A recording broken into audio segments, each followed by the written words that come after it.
a time in my life where I thought everything was coming together, I suffered enormous losses.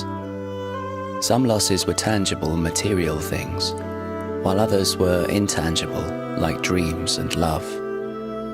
These experiences have made me look at how we can deal with this heavy aspect of life and of the painful emotions that go with it. It's interesting to me how in the modern world we devote so much of our attention to gains, to collecting the things we want. But it seems that most of the time we think of loss only in terms of resistance, how to avoid losing what we love. And yet while gains may not materialize, the one thing that's certain in this life is that we will experience loss.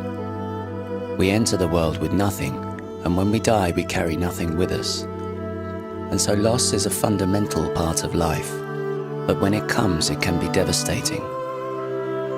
The pain we feel is greatest for what we love the most. Most often people close to our heart, but sometimes it can be the loss of a dream or of a house that means a lot to us. This pain is grief, which is an important part of the human experience.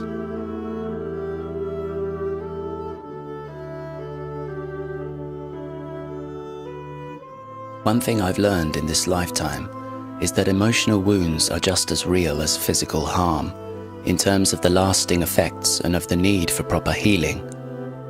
Just as a badly set fracture will cause difficulty thereafter, an emotional trauma that was not healed will impair life by the weight that we carry in our heart.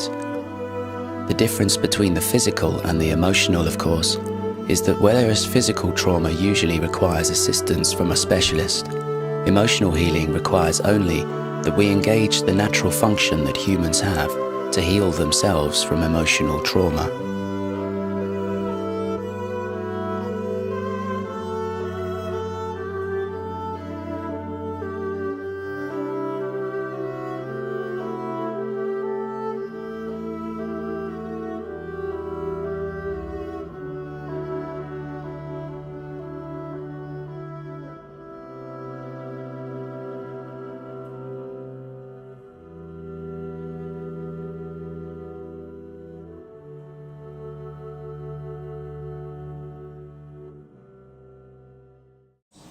Human beings have emotions for a reason.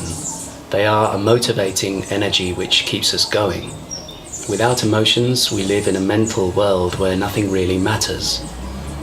When it comes to painful experiences which cause emotional disturbance or trauma, our emotional response is the means for us to heal from that trauma.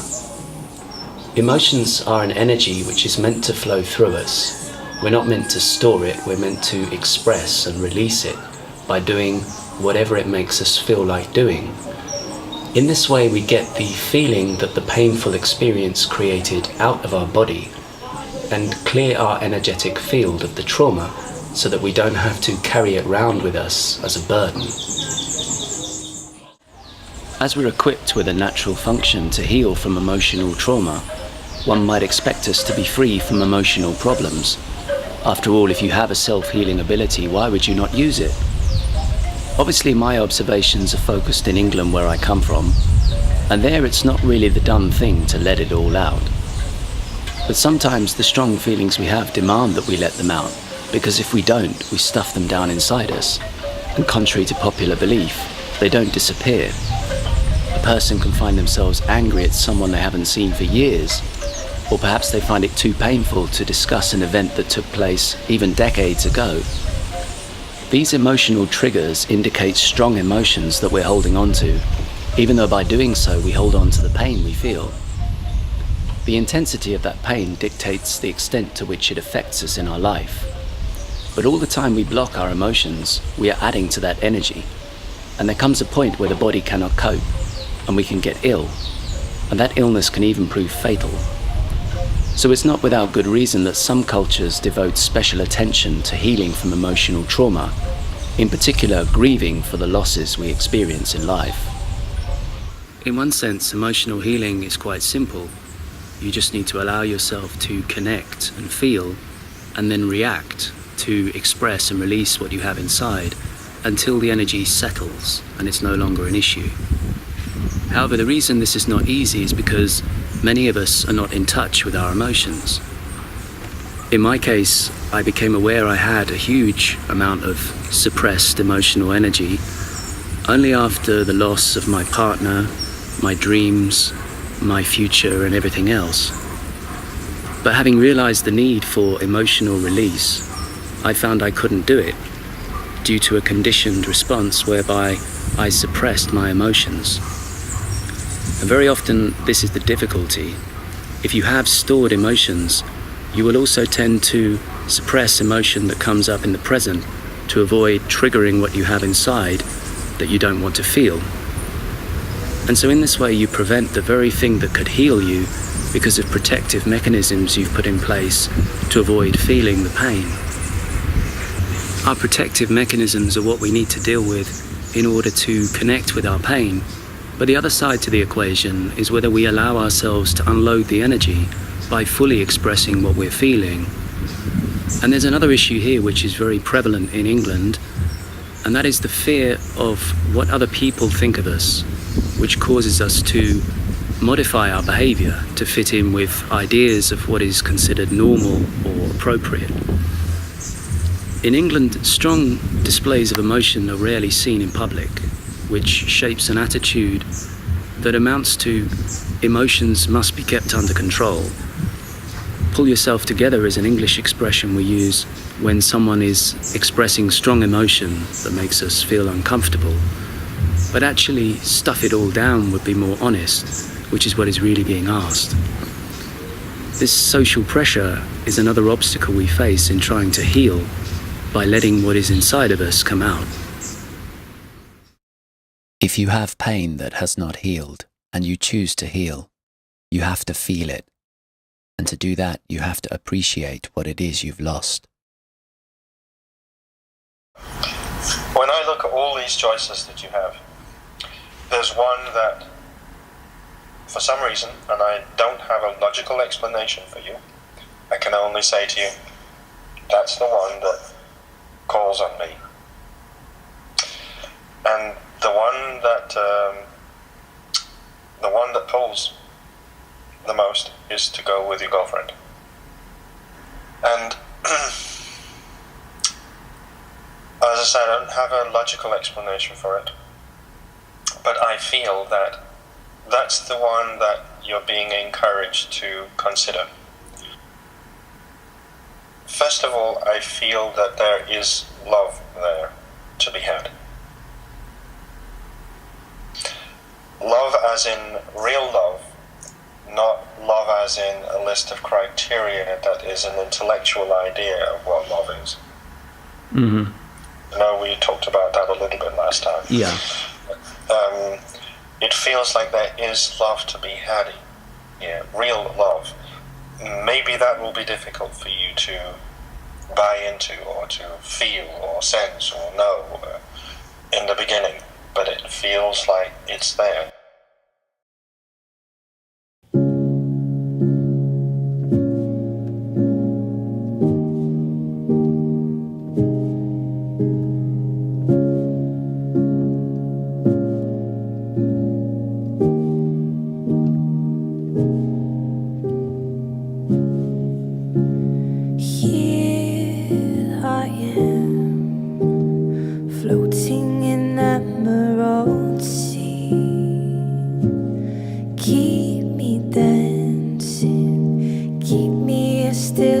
Can be, and I try to keep the balance right, and I try, but it feels like wasted time.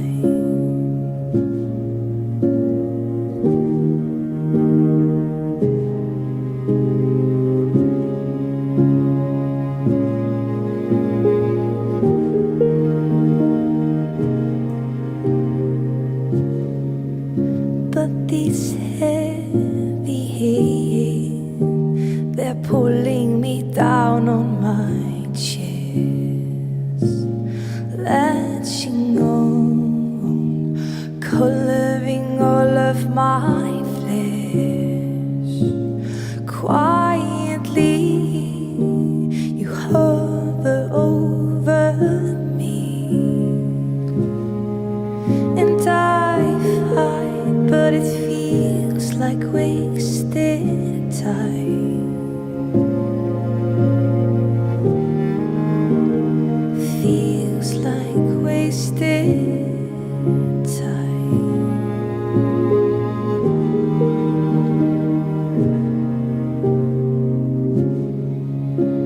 Say goodnight.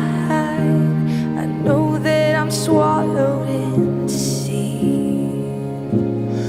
We collide, colors that devour me. Just say goodnight. I'm already down, and I cry already down.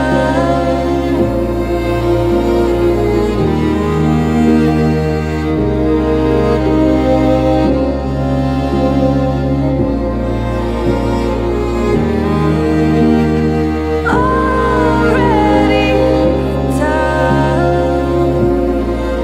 and I cry already down.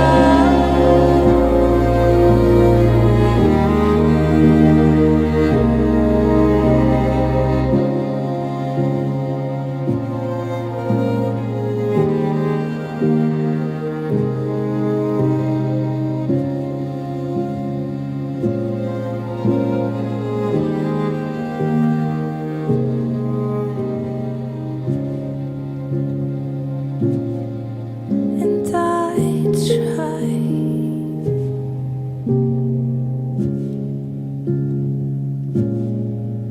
and I try, but it feels like wasted. I feel that choosing that will give you an opportunity in perhaps a way you haven't totally grasped with your mind. You have ideas about it, but you haven't totally grasped it, I think. And so that's what it says to me. That's the choice that your soul is encouraging you to make. We all have things in life that we struggle with, things that trouble us. These aspects of our being create challenges or send us in certain directions by influencing the choices we make. From a spiritual perspective, I see these restrictions as being part of the journey. They focus our experiences in some way, causing us to delve into particular aspects of human nature. In my case, the journey is about exploring emotions and discovering their importance. One of the best ways for a soul to learn about the importance of something is to live a life where that thing is restricted or absent, so as to understand its significance. So far, I've lived a life with extreme emotional blockages, and my soul has collected the experience of what it means when a person does not allow themselves to feel and express. What I've come to realize about emotional healing is that it comes down to whether we're being true to ourselves or controlled by our fears. Human beings have emotions for a reason. They enable us to heal and to engage with the full experience of life. We are our emotions. They're part of who we are in this lifetime. To suppress them is to suppress ourselves, and so the issue is really about being who you are. When life experiences throw up strong feelings, do you flow with the energy and react? Or do you turn away from yourself in fear of what it will feel like, of what other people will think of you? We have this choice in every moment, and we can always choose ourselves. I believe this is the key to a happy and fulfilling life, but it's also the key to recovering from the pain and loss that's an essential part of the human experience.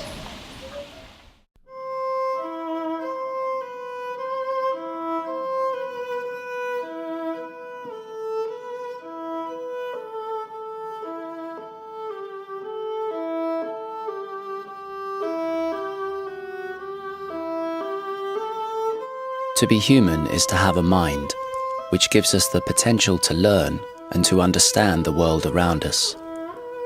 The mind is responsible for keeping the physical body alive and secure, as it deals with the practical concerns of living. But the mind is not what connects us to the experience of life. For that, humans are endowed with a feeling perception that we call emotions. These feelings allow our living energy to flow through us, animating our being towards full expression of the unique person we are in this lifetime. These feelings open up the channels to our higher consciousness, so that we can be guided by our soul, a vast store of wisdom and knowledge. As I've come to see, life is a game that's most rewarding when you know the rules. Through a process of self-awareness, we can come to see what our soul has chosen to explore in this lifetime, and thereby see our challenges in a different light. In this way, we can take hold of the things that trouble us, find out what they mean and how we can deal with them, so that we can live well and become all that we can be. To suppress our emotional energy is to unplug our connection to our soul and to reduce all of life to a mental exercise. This is what I've learned so far about emotions. I encourage you to be emotional, to feel and express all that life gives you, because my experience tells me that, even if you get everything you want, without emotions you cannot truly be happy.